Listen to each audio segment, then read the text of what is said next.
स्वागत है आप सभी का हमारे यूट्यूब चैनल ईपीएससी नॉलेज में। और आज हम इस वीडियो में दिल्ली सल्तनत के अंतर्गत आने वाले मुग़ल वंश के बारे में देखेंगे। हमारे इंस्टाग्राम और फेसबुक पर काफ़ी डीएम और मैसेज इस मुग़ल वंश के बारे में वीडियो लाने के लिए आया है, जिसके बाद ये वीडियो आया है। तो अगर आपको इस वीडियो को अगर अच्छा लगे तो वीडियो के बाद लाइक, सब्सक्राइब और शेयर ज़रूर करें। और हाँ, इंस्टाग्राम और फेसबुक पर भी हमारे ये पेज है, उसे ज़रूर फॉलो करें। तो आगे देखते हैं इस मुग़ल वंश के बारे में। सबसे पहले देखते हैं इसके बारे में कि कैसे स्टार्ट हुआ दिल्ली सल्तनत। तो सबसे पहले तो तुर्क आक्रमण देखा जाता है कि ऐसा तुर्क आक्रमण 712 ईस्वी में ही हो गया था, लेकिन वो असफल रहा। लेकिन 1775 ईस्वी में एक सफल आक्रमण हुआ जो मोहम्मद गौरी का हुआ। लेकिन वो पृथ्वीराज चौहान जो यहाँ के भारतीय राज्य के राजा थे उस समय जो पृथ्वीराज चौहान वो उससे बहुत अच्छी तरह से लड़ाई किए, जिसके बाद मोहम्मद गौरी वहाँ फिर से वो अपना तुर्क लौट गया। उस तुर्क में बहुत सारे ऐसे शासक थे जो कि एक सब अलग अलग अपना राज करते थे, वो केंद्रीय शासक नहीं था। तो सबसे पहले भारत राज पर तुर्क का जो आक्रमण हुआ मोहम्मद गौरी के द्वारा हुआ 1991 में, जो कि तराइन का युद्ध के नाम से जाना गया, जो पृथ्वीराज चौहान और मोहम्मद गौरी के बीच में लड़ा गया। मोहम्मद गौरी के बीच में लड़ा गया और जिसमें मोहम्मद गौरी का हार हुआ। तो हार हुआ तो जैसे ही वो फिर तुर्क चला गया। फिर एक साल बाद वो बदले की आग में, और मुस्लिम, ऐसा कहा जाता है कि मोहम्मद गौरी लूटपाट के लिए भी और मुस्लिम धर्म के प्रचार के लिए भी आया करते थे भारत। फिर 1952 ईस्वी में वो फिर से तराइन का युद्ध, जिसको दूसरा कहा जाता है, मोहम्मद गौरी और पृथ्वीराज के बीच में ही लड़ा गया। लेकिन उस समय एक जो जयचंद, पृथ्वीराज चौहान का जो साला कह सके, पत्नी का भाई, वो उस समय किसी राज्य के लिए वो उससे पृथ्वीराज चौहान से थोड़ा नोकझोंक थी, जिसके कारण वो मोहम्मद गौरी से मिल गया जयचंद। इसी कारण मोहम्मद गौरी पृथ्वीराज चौहान के साथ जब लड़ाई हुई 1952 में तराइन का द्वितीय युद्ध में, उस समय मोहम्मद गौरी के द्वारा पृथ्वीराज चौहान का पराजित हुआ और उसके बाद पृथ्वीराज चौहान की हत्या कर दी गई। पृथ्वीराज चौहान का हार का कारण देखा जाता है कि राजनीतिक दूरदर्शिता का अभाव था और जयचंद जैसे शक्तिशाली राजा के संबंध में तनाव था। वो भी एक शक्तिशाली राजा था। तत्कालीन भारत राजाओं का सहयोग प्राप्त कर, यानी कि जो मोहम्मद गौरी आए थे मोहम्मद गौरी आया था, वो भारतीय राज्य के जितने थे उस समय उससे मिलकर भारतीय शासक पृथ्वीराज चौहान से युद्ध किए थे, जिसके कारण वो हार गए थे। हाथी का प्रयोग करना और घोड़ों के बजाय, यानी कि जो मोहम्मद गौरी आए थे वो घोड़ों के साथ आया था और हाथी का प्रयोग पृथ्वीराज चौहान जी करते थे, जिसके कारण ये भी एक हार का कारण बताया जाता है। मोहम्मद गौरी कुतुब, यानी कि जो यहाँ जीतने के बाद भारतीय राज्य पर कुतुब-उद-दीन ऐबक को प्रशासक नियुक्त करके मोहम्मद गौरी वो अपने तुर्क वापस चला गया। और फिर वहाँ पे 2006 में बताया जाता है मोहम्मद गौरी की मृत्यु भारत के पंजाब के खोखर जनजाति के विरोध को दबाने के लिए 2006 में जब आया था यहाँ पे, उस अभियान के दौरान ही मोहम्मद गौरी की हत्या कर दी गई थी पाकिस्तान के सिंध नदी के किनारे नमाज पढ़ते वक्त। हत्या के पश्चात जितने मोहम्मद गौरी के द्वारा जीते गए क्षेत्र थे उन सभी को गुलामों के बीच बांट दिया गया। पहला गुलाम था गजनी का क्षेत्र, यानी पहला गुलाम था यलदौज जो गजनी का क्षेत्र मिला, और कुबांचा दूसरा था जो सिंध और मुल्तान का क्षेत्र मिला, और कुतुब-उद-दीन ऐबक जो तीसरा उसका गुलाम था, चहीते गुलाम बोल सकते हैं, वो भारतीय राज्य मिला उसको। और भारतीय राज्य, ये जो भारतीय राज्य वो लाहौर तक फैला था, यानी विभाजन के पहले देख सकते हैं पाकिस्तान और हिंदुस्तान एक ही थे, उसमें लाहौर तक ये क्षेत्र फैला हुआ था।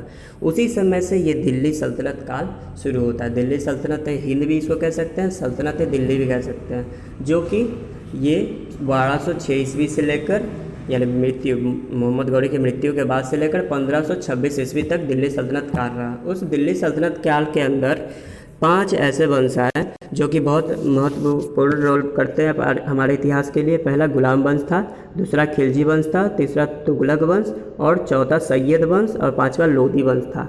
ये पांचों वंश दिल्ली सल्तनत काल पे राज किए, यानी कि उसके नाम के तहत। तो पहला इसमें है गुलाब वंश।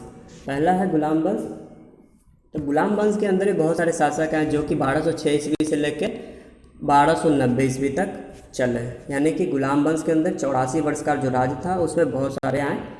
पहले तो है कुतुबुद्दीन ऐबक जो कि गुलाम था, किसका, मोहम्मद गौरी का। उसके बाद है इल्तुतमिश, इल्तुतमिश भी गुलाम ही था। उसके बाद रजिया सुल्तान आई जो कि इल्तुतमिश की बेटी थी। और उसके बाद मुइजुद्दीन बरामसा आया जो कि इल्तुतमिश का बेटा यानी कि रजिया सुल्तान का भाई था। उसके बाद फिर अलाउद्दीन मसूद शाह आया जो बरामसा का बेटा था। नसीरुद्दीन महमूद आया जो कि एक बलबन आएंगे जो तुर्क एक चलगामी का सदस्य था, उसके द्वारा लाया गया था, वो सन्यासी था। उसके बाद गयासुद्दीन बलबन आया। उसके बाद शमसुद्दीन क्यूमर्स जो कि कैकुबाद का पुत्र था। कैकुबाद वो पुत्र बलबन का ही था। कैकुबाद का पुत्र शमसुद्दीन क्यूमर्स था जो कि गुलाम वंश का आखिरी शासक भी है। अब देखते हैं सबसे पहले कुतुबुद्दीन ऐबक के बारे में, फिर एक एक करके सबके बारे में जानेंगे। सबसे पहले कुतुबुद्दीन ऐबक 1206 से लेकर 1210, इसका जन्म तुर्किस्तान में हुआ, तुर्क जनजाति में हुआ। इसका उपाधि कुरान खावी कहते हैं और अमीर ए आखुड़ ये उपाधि भी लिया। राज्यसेवी के बाद सुल्तान के बजाय मालिक एवं शिल्पकार उपाधि धारण की। मलिक खुतबा और सिक्का नहीं चलवाया। खुतबा मतलब होता है खुद की तारीफ कहलवाना, आस पास के मस्जिद में नमाज के बाद खुद की तारीफ कहलवाना, वो ऐसा नहीं किया क्योंकि मोहम्मद गौरी का गुलाम था और वह ऐसा नहीं चाहता कि वह मालिक की तरह रहूँ। लाख बख्श की उपाधि धारण की यानी उदार दिल वाला। उस काल में कुतुबुद्दीन के ऐबक के काल में बहुत सारे कवि भी आए जो कि महत्वपूर्ण कवि थे। हसन निजाम वो ताज उल मासिर के कवि थे और फ़ख्र ए मुदब्बिर जो कवि थे आदाब उल हर्ष बा सुजाआत इसके कवि थे। उत्तर भारत की पहली मस्जिद विष्णु मंदिर के स्थान पर रखा गया। विष्णु मंदिर जो पहले थे उसके स्थान पर पहला मस्जिद उत्तर भारत का वो कुब्बत उस इस्लाम था। अजमेर में संस्कृत विद्यालय के स्थान पर 2.5 दिन का झोपड़ा। 2.5 दिन का झोपड़ा इसलिए कहा जाता है क्योंकि वो 2.5 दिन में बनकर तैयार हो गया था, ऐसा कहा जाता है इतिहासकारों के द्वारा। सूफी संत थे कुतुबुद्दीन बख्तियार काकी के याद में, यानी कुतुबुद्दीन बख्तियार काकी के याद में कुतुब मीनार का निर्माण कराया कुतुबुद्दीन ऐबक ने। उसके बाद इल्तुतमिश ने उसका आगे काम बढ़ाया और फिरोज शाह तुगलक ने इसे पूरा कराया। और फिर अगर कुतुबुद्दीन ऐबक के बारे में देखा जाए तो वो गोल्फ एक खेल होता है, घोड़े पे बैठकर खेला जाता है। वो 1210 ईस्वी में उससे गिर के मृत्यु हो गई उसकी। और उसके बाद शासक आते हैं इल्तुतमिश भी पूरा नाम उसका था शमसुद्दीन। इल्तुतमिश कुतुबुद्दीन का दामाद था। कुतुबुद्दीन का दामाद इक्ता का स्वामी यानी इत्तेदार कहा जाता है। वो एक ज़मीन का टुकड़ा होता है, वो उसका मालिक, वो इसको बनाया गया था। लाहौर से दिल्ली राजधानी ये लाया। सिक्के एवं खुतबा पढ़ाया। चांदी के सिक्के चलवाया जिस पर छपा हुआ था नंदी बैल और घुड़सवार के चित्र बने हुए थे। और उस समय इल्तुतमिश में अपने शासनकाल में 40 तुर्की सरदारों को मिलाकर संगठन बनाया जिसको तुर्कान ए चहलगामी के नाम से दिया जाता है। यानी कि आगे वाले समय पर पढ़ेंगे कि ये तुर्कान ए चहलगामी यही निर्णय करने लगेंगे आगे जाके गुलाम वंश के शासक को बनाने में। न्याय के लिए अमीर ए दाद पद बनाया, यानी कि जो न्याय के लिए स्पेशली एक अलग सा पद बनाया गया अमीर ए दाद, उसके तहत लोगों को न्याय मिलता था। फवाजिल इसकी यह होता है इत्तेदार को अपने खर्च निकाल सरकारी खजानों में जमा की जाने वाली राशि, यानी किसी एक व्यक्ति को कुछ ज़मीन का टुकड़ा दे दिया जाए, उसमें से जितने भी आमदनी हो वो अपने खर्च निकाल कर सरकारी खजाने में जमा करा दिया जाता है। दूसरा मदरसा ए मुजीन का निर्माण मोहम्मद गौरी की याद में कराया दिल्ली में। किसने? इल्तुतमिश ने। मिनहाल उल सिराज ये भी एक मस्जिद है जो ताकत ए नासिरी, ये कवि है मिनहाल उल सिराज जो कि तबक़ात ए नासिरी ने लिखा था। तीसरा उसके बाद आते हैं इल्तुतमिश की बेटी जो कि रजिया सुल्तान। उसके बहुत सारे बेटे थे जो लेकिन इसके योग्य नहीं थे, शासन करने के योग्य नहीं थे। रजिया सुल्तान एक बेटी थी जो कि बहुत योग्य मानी गई, जो कि इल्तुतमिश की पुत्री थी, पहली महिला का शासक और अंतिम भी थी। चांदी के सिक्के भी अपने नाम छपा कर चलाए। उद्दमत उल निस्वान का उपाधि धारण की खुद। रजिया की महिला होने के कारण लोग उससे जलते थे और घृणा करते थे। जी हाँ बिल्कुल, रजिया सुल्तान बहुत अच्छी शासक भी थी और अच्छे निर्णय लेने वाली, शक्तिशाली और कहे तो पूरा निपुण थी, जिसके कारण लोग ये जलते भी थे लोग कि महिला ऐसे कैसे शासक कर सकती है। और पर्दा प्रथा के त्याग किया जिसके कारण लोग और इससे घृणा करने लगे, जलने लगे, गुस्से होने लगे। याकूत नाम हबशी गुलाम को ज़्यादा सुविधा देती थी रजिया सुल्तान। ये इतिहासकारों के द्वारा बताया गया। अल्तुनिया का जब ये रजिया सुल्तान का जब अपने जो शासक क्षेत्र था वो छोड़कर अल्तुनिया के शासक के द्वारा रजिया सुल्तान को सैनिक को हराया जाने, यानी अल्तुनिया पंजाब के क्षेत्र में पाया जाता है, उसको हराने के लिए गई थी। तो वहाँ पर उस शासक द्वारा शासक के जितने सैनिक थे उनके द्वारा इन सैनिक को हरा दिया गया और उन पर आक्रमण कर उनको बंदी बना लिया गया रजिया सुल्तान को, जिसके कारण वो अपनी चालाकी का परिचय देते हुए उनसे शादी कर और वापस अपने जो साम्राज्य था वहाँ पर वो तुर्क के चहलगामी के लोग उन पर कब्जा कर लिए थे। तो उसके लिए फिर से वो दिल्ली के जो दुनिया के शासक थे उसके साथ मिलकर फिर से दिल्ली पे आक्रमण की रजिया सुल्तान। लेकिन उस आने के क्रम में हिंदू कुछ डाकू थे, उनके द्वारा उनकी हत्या कर दी गई। उसके बाद हत्या करने के बाद जो दिल्ली की सल्तनत तो खाली थी, उसके बाद तुर्क के चहलगामी के द्वारा उनके जो भाई थे मुइजुद्दीन बराम शाह उनको बनाया गया शासक। तुर्क सरदारों एवं अमीरों द्वारा गद्दी बैठाया गया, यानी तुर्क सरदारों 40 लोगों का ग्रुप था उसके द्वारा बैठाया गया और उसके द्वारा दो महत्वपूर्ण काम किया गया। पहले नायाब ए ममलिकात, नायाब ए ममलिकात ये बनाया गया कि सुल्तान से भी ज़्यादा शक्ति था। सुल्तान से शक्ति कहने का मतलब जो 40 लोगों का सरदार था उनके द्वारा ये फोर्स करके बनवाया गया था, जिसकी यानी कि जो बादशाह है उसका कोई ज़्यादा ताकत नहीं चले, ये नायाब ममलिकात पे जो बैठते हैं लोग उसका शासन ज़्यादा चले, वो 40 सरदार के द्वारा कंट्रोल किया जाता था। और दूसरा था मंगोल का आक्रमण हुआ था उस समय। पहला देखते हैं नायाब ममलिकात। बराम से जो यह पद निर्मित हुआ था, इस पद की अधिकारी के पास सुल्तान से भी अधिक शक्तियाँ थी, सुल्तान की सभी शक्तियाँ थी उससे भी ज़्यादा थी। अब प्रथम इसमें बैठा था मलिक इख्तियार एक्तगीन। सुल्तान के अधिकारों को कम करने के लिए सुबेदार ने इस पद का सृजन किया। दूसरा था मंगोल का आक्रमण। मंगोल के आक्रमण जो मंगोल कहा जाता है कि उस बहुत खुखार बहुत दरिंदगी वाले लोग होते हैं, जो आक्रमण करने के बाद बराम शाह की हत्या कर दिया गया और उसका जो बेटा था अलाउद्दीन मसूद शाह को दिल्ली का अगला शासक नियुक्त कर दिया। उसके बाद अलाउद्दीन मसूद शाह जो कि 4 साल के लिए शासक बना, तो ज़्यादा वो निपुण नहीं था शासक बनने के लिए, यह अमीर और सरदार के द्वारा ही कंट्रोल किया जाता था। वास्तविक शक्ति इसका तोड़ के चलगाने के पास ही थी। अब उसके बाद आया नसरुद्दीन महमूद, यानी कि जो 40 लोगों के सरदार थे उसमें एक था बलबन, जो कि बहुत दिनों से यानी कि बहुत समय से सभी के जितने अभी शासक देखे उसमें कुछ न कुछ पोस्ट पर ये था ही, और काफ़ी ये एक्सपीरियंस होने के कारण ये एक सन्यासी जो नसरुद्दीन महमूद था उसको बनाया दिल्ली का शासक। लेकिन वो दिल्ली का शासक नाम का था, वो तो बस वो नकल करता था कुरान का और किताबें बेचता था, मधुर और धार्मिक स्वभाव था, लेकिन जितना वो काम करता था सब बलबन के द्वारा किया जाता था, बलबन के कंट्रोल में रहता था। बलबन ने मसूद शाह को हटाकर नसरुद्दीन महमूद को बनाया। बलबन स्वयं को नायब ममलिकात की उपाधि धारण की, यानी कि उससे करवा लिया। अपनी बलबन यानी जो बलबन की बेटी थी, बलबन ने अपनी बेटी का विवाह नसरुद्दीन महमूद से करा दिया, लेकिन कुछ समय बाद नसरुद्दीन महमूद का मृत्यु हो गया किसी बीमारी के कारण। उसके बाद जब अब आया बलबन का समय, यानी कि जो 40 लोगों का जो तुर्क के चलगामी थे उसमें बलबन काफ़ी अनुभवी था जो कि बना। अब इसमें इतिहासकार भी था जो लेखक थे बर्नी करके, फतवा जहानदारी और फतवा जहानदारी जो किताब है वो उसने बर्नी लिखा था। अब बलबन की जो शासक बना, बलबन का जो था बहुत सबके शासक में कुछ न कुछ था। ये इल्तुतमिश का दास था, वास्तविक नाम है बहाउद्दीन बलबन।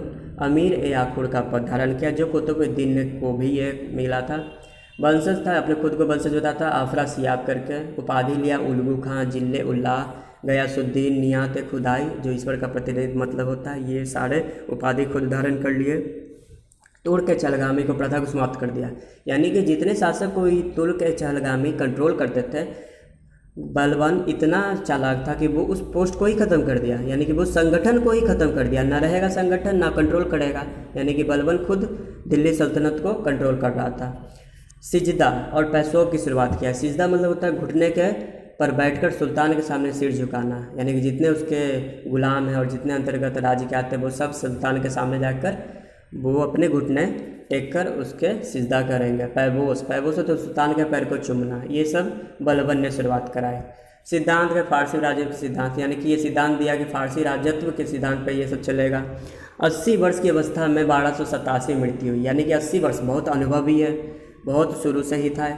इसमें कवि जो है अमीर खुसरो, अमीर हसन, काफ़ी नामी गिनामी जो कवि हैं फारसी के कवि थे।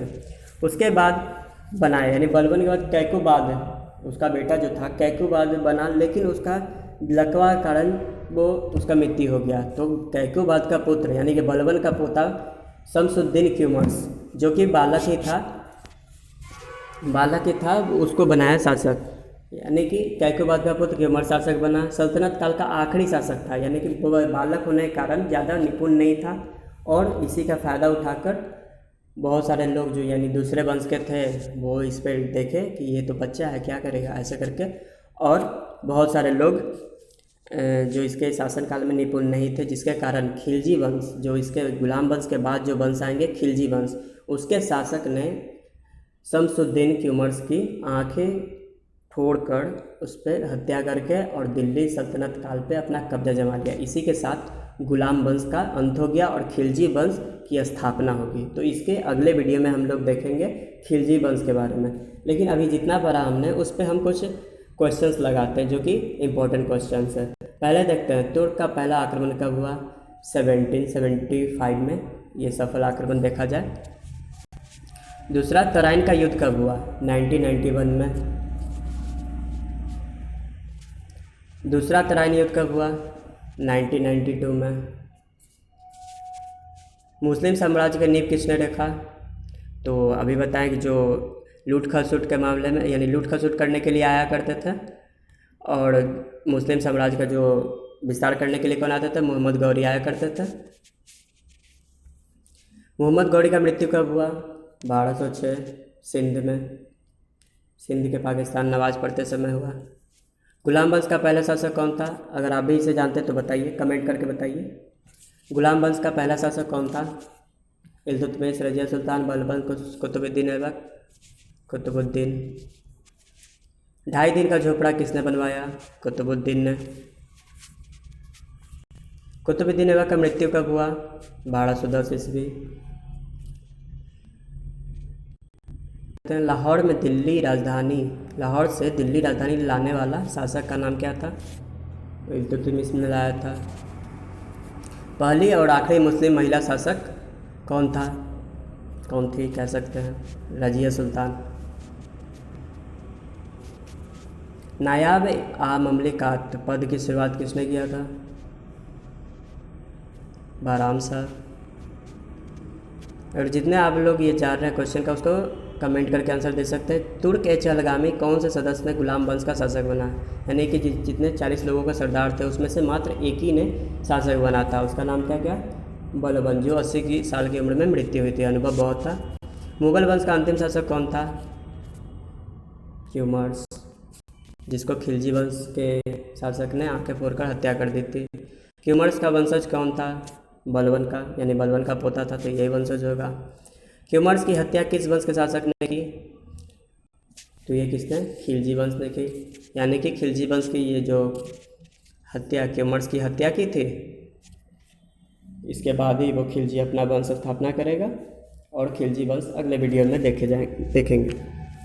तो अगर आपको इस वीडियो को अच्छा लगा होगा तो सब्सक्राइब करें, लाइक करें और बेल बटन ज़रूर दबाएं, जिससे कि हमारे अगले वीडियो का नोटिफिकेशन अच्छे से आया करे। और यूट्यूब पे तो आप सब्सक्राइब करिए और फेसबुक और इंस्टाग्राम पर भी फॉलो करें। Thank you.